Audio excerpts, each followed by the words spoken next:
There's no mistake in our reservation for 7 people.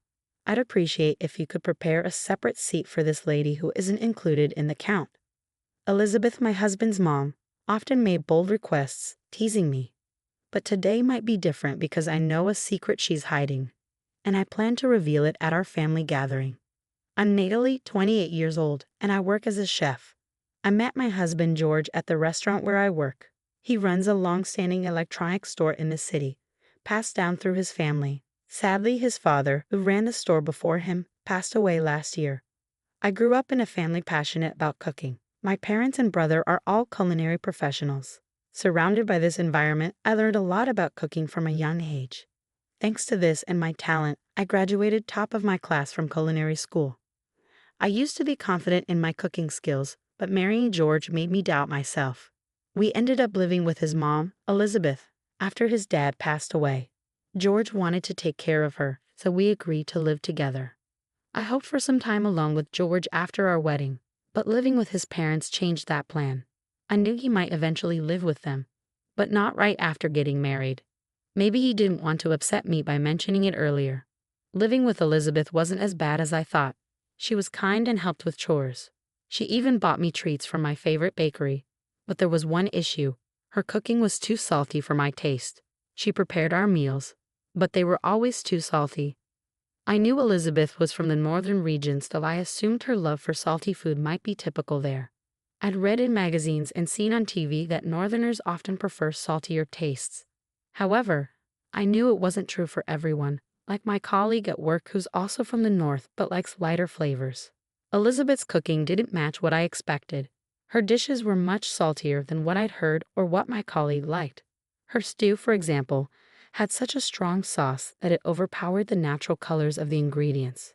It felt like eating pure sauce sometimes. Elizabeth would encourage me to eat more, saying that if the food wasn't flavorful enough, it wouldn't be satisfying. I'd often wonder if this was the standard taste.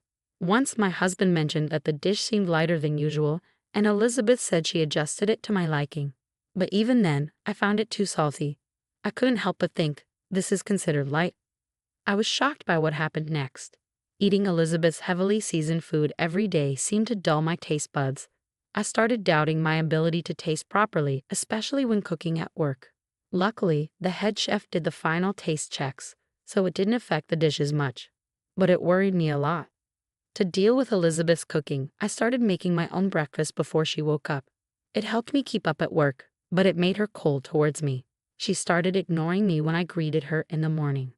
One evening, I asked her opinion on a dish I'd worked hard on. She questioned if I'd seasoned it right, saying cooking basics were important. She added more sauce, saying it needed more flavor. It made me feel like she thought I was being arrogant about my cooking skills. But I was just worried about health issues. I couldn't shake the feeling that there was a reason behind Elizabeth's sudden change in behavior. My husband has 2 older sisters who welcomed me warmly into their families from the start of our marriage. They even offered to help if I ever had any problems with their mother. Their support made me feel valued even though we were just getting to know each other. Their husbands were also friendly, which added to the family's warmth. Especially Emily, who has a delightful 5-year-old daughter. We were preparing for her big birthday celebration, and I happily agreed to help with the food. The table was filled with a variety of dishes, each colorful and inviting. Emily praised the spaghetti I made, saying her daughter loved it. Her appreciation made me really happy. She even thanked me for the delicious spaghetti with sparkling eyes. Emily also shared a stew she made, which she was a bit shy about. She encouraged everyone to try it, especially her daughter. Emily's daughter frowned and refused the spicy stew, saying it made her mouth burn. She asked for more water after trying a bit, but her glass emptied quickly. Then she commented that her mom's cooking was usually heavy on seasoning, and today's was even more so. Her mom got angry and stormed off, ending the party abruptly. I regretted offering to help with the cooking, especially since Emily's daughter's comment seemed to upset her mom. It felt unfair for our efforts to be criticized like that. That night, I wanted to apologize to Emily, but I couldn't find the courage. When I finally did, she responded coldly, telling me not to act superior because it wasn't my house. Her response was sharper than I expected. Life became increasingly difficult from the next day onwards. Elizabeth would heavily season the meals I carefully prepared, and on the worst days, she'd even throw them away before finishing them. I turned to my husband for support, but he didn't take my distress seriously. He suggested that maybe I had antagonized her and needed to listen more. It felt like he wasn't understanding my feelings. To add to the strain, despite being married for only half a year, he started coming home late, sometimes not until midnight. He said it was because of work, but he even started missing important family events like Emily's daughter's birthday party. This put a further strain on our marriage. Just when I thought things couldn't get any tougher, Elizabeth had a bad fall down the stairs and seriously hurt her leg. Emily offered to help with her care, but Elizabeth insisted that it was my duty as her daughter-in-law to look after her.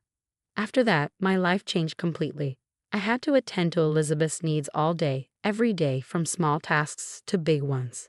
Even at work, I'd get constant calls from her, disrupting my tasks.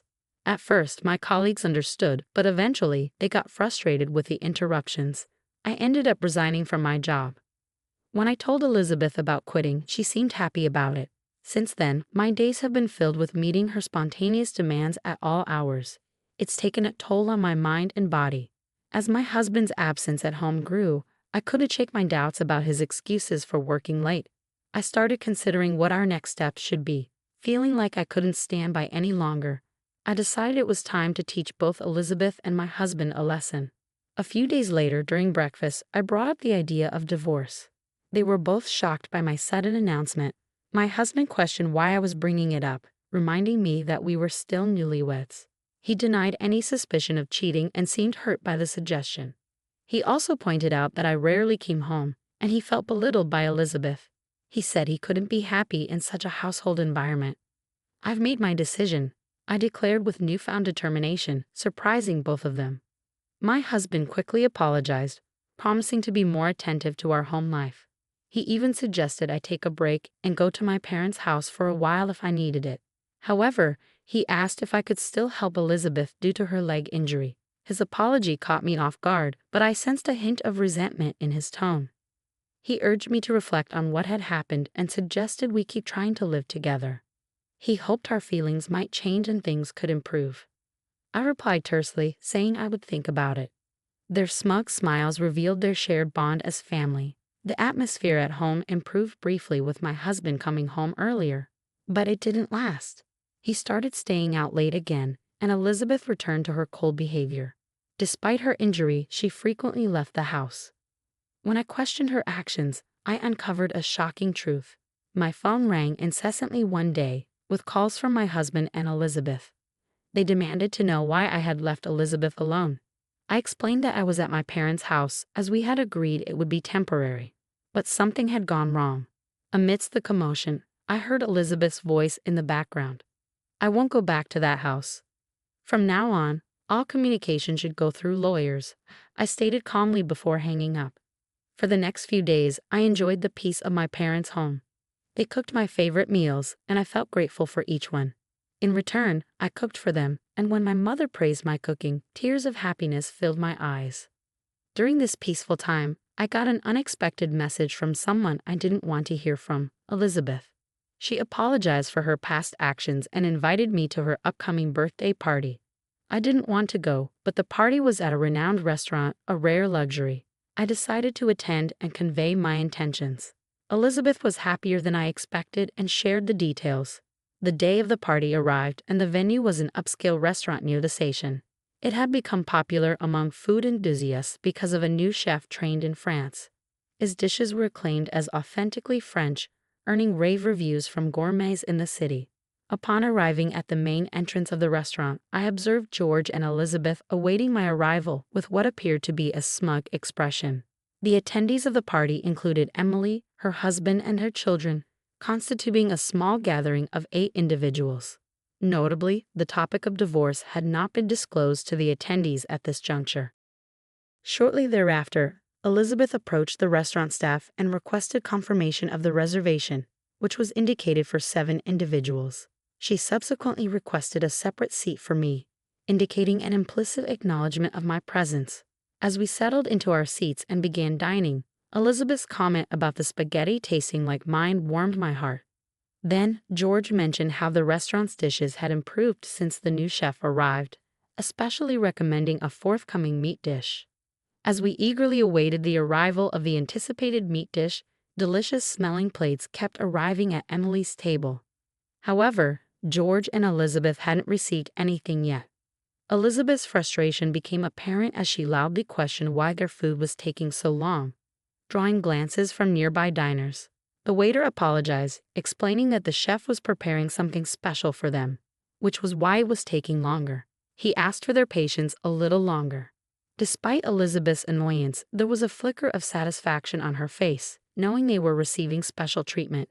Soon, footsteps from the kitchen caught their attention.